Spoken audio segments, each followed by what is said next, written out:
So a lot of my work focuses on how do we change the cultures of leadership so that women in particular can thrive, rather than how do we fix and enable women. If we can see men and women demonstrating different ways of being and doing leadership, then that opens up more possibilities for other people with different experiences as well.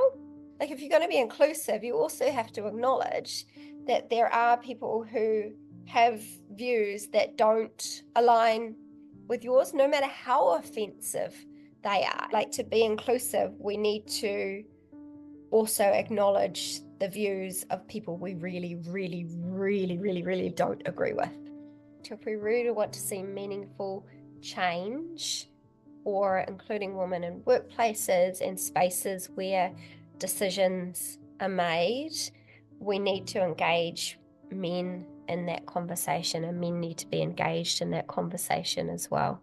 We don't account enough for the power that norms have over women's experiences. The fallout of gender inequity has implications for everybody, not just for women. It's not a women's issue only. It's affecting men and women likewise, and people of other gender identities and orientation. Men are suffering from this as much as women to some degree in certain outcomes. It's more obvious for women, obviously, that there are these disparities. So I do find that in the current space, there's not enough tolerance for mistakes. And mistakes don't necessarily mean that there is no progress being made.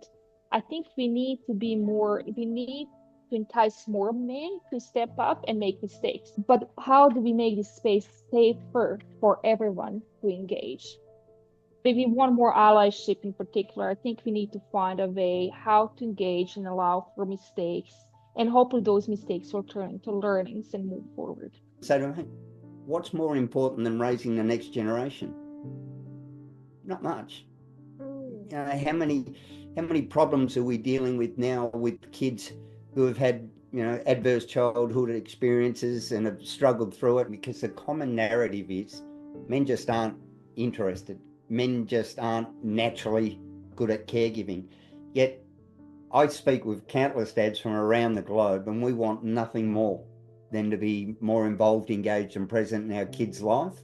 If you're sacrificing the time at home, if you're feeling like you'd rather be more involved at home, but as a good dad, your calling is to work 60 or 80 hours a week to climb the corporate ladder because it's good for your kids, you're kidding yourself. Have a look at the research.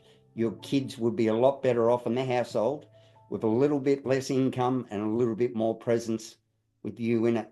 So that's what I'm saying to dads. Just, we've been sold a lie. I feel really strongly about what we've talked about today, especially in this gender equity where it's about everyone coming together. What would you suggest they do? Look for the commonalities, look for what unites us, not what divides us. That's what true gender equality is, when it's a genuine choice, when we're okay to go, you know what, each of us can thrive in whatever we choose to do.